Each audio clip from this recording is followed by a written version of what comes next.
Assalamualaikum warahmatullahi wabarakatuh. Alhamdulillahirabbil alamin. Wassalatu wassalamu ala asrofil anbiya'i wal mursalin wa ala alihi wassohbihi ajmain amma ba'du. Segala puji bagi Allah, Tuhan seluruh alam. Semoga salawat dan keselamatan tercurahkan selalu kepada Nabi dan Rasul termulia, keluarga dan sahabat-sahabatnya. Bapak Ibu yang saya hormati dan yang dirahmati Allah, Alhamdulillahirabbil alamin. Segala puji syukur kita panjatkan kehadirat Allah Subhanahu wa taala yang telah banyak memberikan kenikmatan kepada kita, termasuk bisa melaksanakan ibadah puasa di bulan Ramadan ini. Ada beberapa keutamaan bulan Ramadan, antara lain bulan diturunkannya Al-Quran, kemudian terdapat malam Lailatul Qadar, bulan kesabaran dan ampunan, dan juga bulan di mana pahala dilipat gandakan. Bulan Ramadan juga saat yang tepat bagi kita melakukan refleksi sehingga kita dapat memohon ampunan atas kesalahan-kesalahan yang pernah kita lakukan. Bertepatan dengan telah selesainya tahapan pilkada serentak di seluruh negara kesatuan Republik Indonesia, ada baiknya kali ini kita merenungkan, mengingat-ingat, melakukan evaluasi terkait keterbukaan informasi publik dalam pilkada. Apakah telah terlaksana sesuai dengan yang kita harapkan dan berdampak positif pada kualitas demokrasi. Bapak Ibu pengawas pemilu yang berintegritas, tujuan adanya keterbukaan informasi publik adalah untuk menjamin warga negara mengetahui rencana pembuatan kebijakan publik dan proses pengambilan keputusannya. Kemudian mendorong partisipasi masyarakat dalam proses pengambilan kebijakan publik tersebut. Yang ketiga, mewujudkan penyelenggaraan negara yang baik, yaitu transparan, efektif, efisien, dan dapat dipertanggungjawabkan. Yang terakhir adalah meningkatkan pengelolaan dan pelayanan informasi badan publik untuk menghasilkan informasi yang berkualitas. Berbicara tentang transparansi, Islam sebagai agama rahmatan lil alamin juga mengaturnya.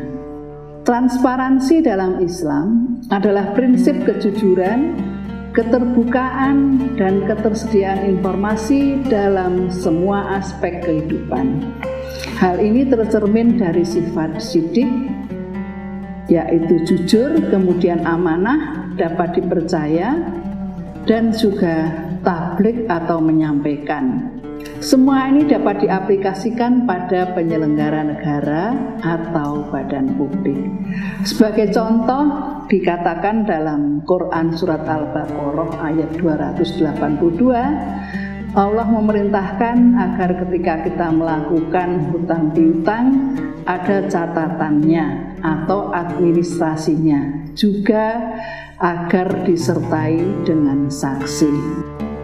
Bahkan Nabi Muhammad SAW sebagai seorang pedagang juga selalu menyampaikan jika ada cacat atau kekurangan pada dagangannya. Jika seseorang atau badan publik atau penyelenggara negara bersikap jujur dan terbuka atau transparan, maka akan banyak menghasilkan manfaat dibanding mudorotnya. Bapak Ibu yang dirahmati Allah, ternyata teori-teori yang terkait dengan yang seharusnya terjadi tidak seperti apa yang ada di dalam realitanya kehidupan kita sehari-hari. karena ada beberapa kendala atau tantangan yang ada pada era digital sekarang ini. Antara lain, yang pertama ada kesenjangan digital. Tidak semua masyarakat di Indonesia bisa mengakses adanya teknologi internet. Masih ada daerah-daerah yang kita kenal dengan istilah 3T, yaitu tertinggal, terdepan, dan terluar, yang memiliki kondisi sosial, ekonomi, budaya, dan geografis yang kurang berkembang dibandingkan daerah lain di Indonesia.